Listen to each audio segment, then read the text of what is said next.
पिछले एपिसोड में भाई जीजू को पकड़ के उसके ऊपर एक्सोरिज्म कर रहे थे। सोच रहे इसके अंदर का भूत भाग जाए, यानी कि ईविल आई भाग जाए। वह एनका लोड़ा हमारे जीजे पर काबू कर रखा है। ये लोग एक्सोरिज्म कर रहे थे, कह रहे थे ये सारी बुरी आत्मा यहाँ से चली जाए। हमारी दादी उसे भगाने की कोशिश कर रही थी। ये जीजे पड़ा था स्केलेटन की बॉडी में। वो कहता है कोई फायदा नहीं है तुम लोग, तुम ऐसे अपना टाइम बर्बाद कर रहे हो। वो फिर से एक्सोरिज्म करते हैं, वो फिर से मना कर देता है कोई फायदा नहीं होगा, मैं नहीं जाऊंगा, एक्सोरिज्म छोड़ो। और भाई दादी माँ मानती नहीं है, यहाँ तक कि वो तड़पने लगता है। फिर से भाई ये लोग उसे देखने के लिए जाते हैं कि इसके अंदर का जीजी यानी कि ईवल आई गया या नहीं, तो नहीं जाता। फिर से वो एक्सोरिज्म करते हैं, मतलब 2-3 बार ये कर चुके होते हैं भाई उसको एक्सोरिज्म, फिर भी वो नहीं जाता। ईवल आई उसे मना कर देता है, मैं नहीं जाने का।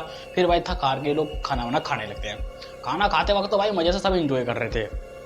यहाँ पे जो आयरा थी वो कहती है कितना गर्म खाना है। जब यहाँ पे मोमो और आयरा में लड़ाई हो रही थी, तूने क्या कर दिया। और यहाँ पे जो हमारी वो थी सीको यानी कि हमारी दादी, वो सबको समझा रही थी। तब यहाँ पे स्केलेटर कुछ खा लेता है और उसका मुंह से उल्टी हो जाती है, क्योंकि हड्डी का ढांचा इसको कुछ पछता नहीं। साले ने फिर भी ठूस लिया, कितना हरामी है साला ये, और गिर जाता है। भाई दादी को आया था गुस्सा में, बड़वे तुझे मना करती है, क्या लौड़ा है तूने क्यों खाया खाना, वो फलान ठिकाना।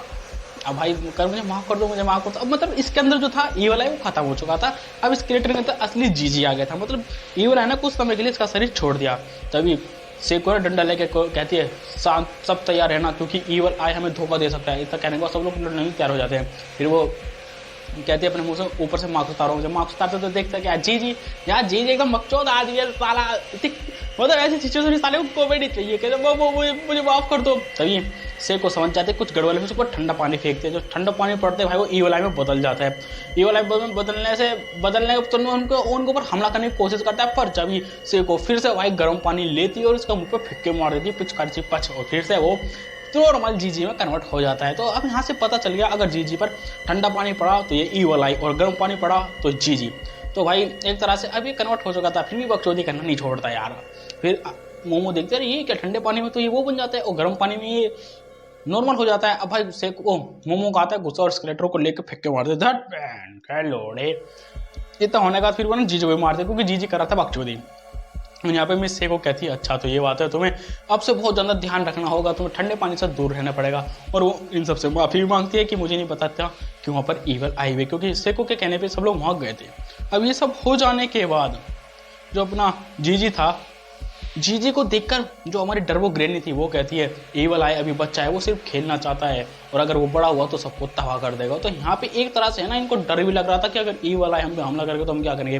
तो सेको सबको भाई बोतल में गर्म पानी दे देती है कि जब भी ईवल आई में बदले इसके मुंह पे पिचकारी मार दो गर्म पानी की, इसकी मैया चोद दो, और सॉरी इसकी गांड फाड़ दो बहन के लोड़े की ईवल आई। और यहाँ पे देखा जाता है कि ईवल आई अभी जीजे के सिर पर काबू करने की कोशिश करता है, पर जीजी की स्पिरिचुअल पावर इतनी रहती है कि वो ईवल आई उस पर काबू नहीं कर पाता।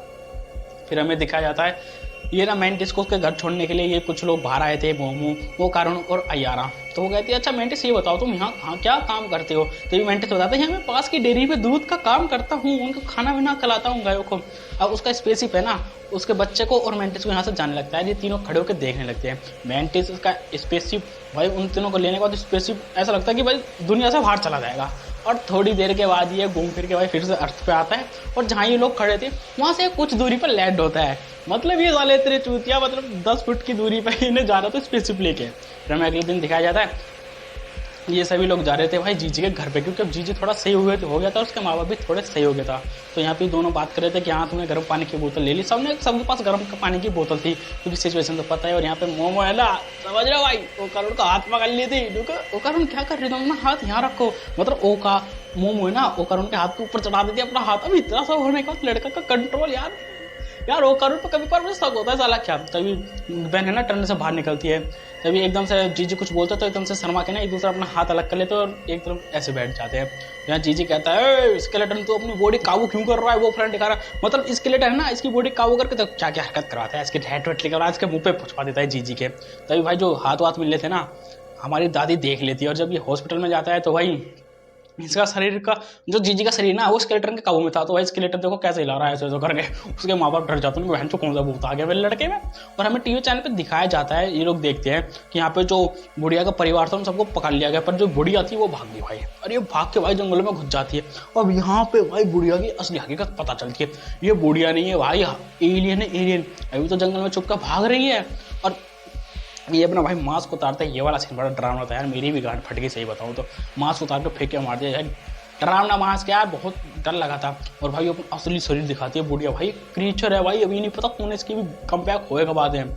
और सुबह के टाइम भाई वो कारू अपना स्कूल जा रहा था, अभी बीच रास्ते मोमो मिल जाते, ओ मोमो हम चलो हम दोनों एक साथ चलते हैं। तो ये दोनों एक साथ चलने लगते हैं और आपस में बातचीत करने लगते हैं कि हमें जी जगह एग्जोरिज्म कराना पड़ेगा, एग्जोरिज्म वाले आ जाएंगे क्योंकि हमने उन्हें बुलाया है। ये लोग फिर रोड पार कर रहे होते, फिर मिस अयासा के फ्रेंड है ना वो कार उनको पकड़ लेती है और यहाँ से वो एंजॉयमेंट के साथ आगे जाने लगती है। और फिर वो बताती है हाँ हमने तो टीवी पे देखा कि वहाँ पे एक स्पेसशिप भी दिखाया गया और यहाँ पे वो कारण और मिस अयासा को सबको तो पता था, पर वैसे इनके बारे में कुछ नहीं बताते। और ये सारे मेरे के बाद जाने लगते हैं अपने स्कूल में क्योंकि मस्ती का टाइम था। और यहाँ अयारा के बारे में बात फैल गई थी कि अयारा झूठ कह रही थी कि मिस अया से गंदी लड़की है, वो फ्रेंड निकाला, तो अयारा से कोई बात नहीं करता। तभी वहाँ पे मोमो आती है और उसे ले जाती है। फिर अयारा कहती है लड़की तू क्या मरना चाहती है मेरे साथ, ऐसे स्कूल में ऐसी बदतमीजी मत क्या कर, मेरे ऊपर हाथ मत डाला कर। मोमो कहते हैं ये है असली अयारा, मतलब है ना दूसरों के सामने ना बहुत वो बन के रहती है कोमल सी, और असली रूप में तो बड़ी वैसी है, मतलब खलनायक है। तभी मोमो कहती है मैं चाहती हूँ कि तुम दोनों है ना मेरे घर पे आ जाओ सोने के लिए। अब ये सुन के दोनों को झटका लगा सोने के लिए। फिर मोमो बताती है अरे नहीं ऐसी बात नहीं, क्योंकि जीजी हमारे घर पे तो हो सकता है वो एवल आई में कन्वर्ट हो जाए, तो तुम दोनों हमारे साथ रहोगे तो हमें इतनी दिक्कत नहीं होगी। तो फिर वही कहते हैं हाँ अब तो कुछ चारा नहीं, हमें चलना ही पड़ेगा। तो ये अब ये दोनों ना मोमो के घर पे जाएंगे भाई कुछ दिनों तक रहने के लिए, जब तक जीजी सही नहीं हो जाता। और यहाँ पे मतलब यार अयारा को थोड़ा वो होता है, और यहाँ पे वो जीजी को दिखाया जाता है कि अब इसकी बॉडी पे जो स्केलेटन का वो था ना वो सूट, वो अपने आप उतरने लगता है, क्योंकि है ना अब इन्हें है ना कुछ एक तरह से थोड़ा बहुत ईवल आई पे काबू पा लिया जीजी ने। अब इतना कहने के बाद जो बुढ़िया थी मतलब अपनी दादी, वो भाई गर्म पानी रखती है क्योंकि उसे पता ही कभी भी कन्वर्ट हो जाएगा। जब भाई वहाँ पे सब लोग आ जाते हैं तो भाई अयारा तो भाई सच बच के आए, तूने कहा मज़ा आ गया। तो अयारा की तारीफ करता हो सुंदर लड़की कैसा आज तो यही ले होगी आके, हमें मुझे दे दो वो फ्लाइट दिखाना। तो हमारी दादी सबको भाई थर्मस दे देती गर्म पानी का और कहती है अगर जब भी ये कन्वर्ट होता है तो तुम इस पर तुरंत गर्म पानी फेंक देना। अब भाई यहाँ पे जीजी और वो कारण थोड़ा बात करते हैं आपस में, फिर से खाना खाने के लिए बैठ जाते हैं। और यहाँ होगा सबसे बड़ा कांड। यहाँ पे तो अयारा वो बात करते रहते हैं और जेजी और ओकारुन में बात करते रहते हैं। तभी यहाँ पर दादी मांगती है हमारे ओकारुन से सॉस, तो यहीं हो जाती दिक्कत। तो पहला वाला सॉस तो उठा के वो देता है दादी को, पर दादी कहती है अरे ये वाला सॉस नहीं है, हमें दूसरा वाला सॉस चाहिए। उसकी बूंद टपकती है नीचे और उसके हाथ पे नहीं गिरती और टेबल पे गिर जाती है, मतलब जीजी बच गया। और फिर दूसरा सॉस उठा के देता है तो भाई ये वाला सॉस जीजी की उंगली पे गिर जाता है, मतलब सॉस था ठंडा। अब गिरने के बाद भाई आ गई थी आफत, इतनी तगड़ी आफत आई इसको पूरा घर तबाह कर दिया था। और भाई नेक्स्ट एपिसोड में तो भाई ओकारुन को कोल्ली कोल्ली भर देता है। ये मिलते हैं नेक्स्ट एपिसोड में।